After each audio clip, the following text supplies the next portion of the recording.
Mbappe चाहिँ रोनाल्डोको fan हो होइन रोनाल्डोलाई आइडल मान्छ त्यही भएर म पनि अब चाहिँ पोर्टुगल त हार्यो एम्बापेमा गएको फ्रान्सको सपोर्ट गरेको पनि त्यसमा रिजन छ नि त भेना किन एम्बापे चाहिँ नि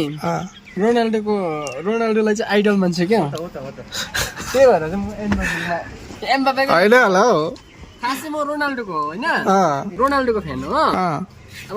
रोनाल्डो त हारिगयो तर अब रोनाल्डोको सपना त थियो वर्ल्ड कप जित्ने तर अब एम्बापेले चाहिँ रोनाल्डोलाई चाहिँ आफ्नो आइडल मान्छ नि त त्यही भएर चाहिँ त्यही भएर बाना पनि खतरा लाग्यो मलाई चाहिँ तर तिम्रो वर्ल्ड कपमा मात्रै फुटबल हेर्ने मान्छे अस्ति पोर्टुगल नहारिन्जेलसम्म पोर्टुगललाई सपोर्ट गरे होइन पोर्टुगल हार्यो अहिले होइन फ्रान्सको झन्डा यहाँ लगाइरहेको छ हो यतिको हुनु पर्यो नि त जस्तो गरे पनि फुटबल फ्यान हो नि त होइन 15 अगस्तमा फुटबल हेर्ने मान्छेहरू यस्तै हो तर दामी छ पछाडि छ फेरि हो खै तर त्यो चाहिँ क्लबको ए हो रहेछ दामी दामी लु तिमीलाई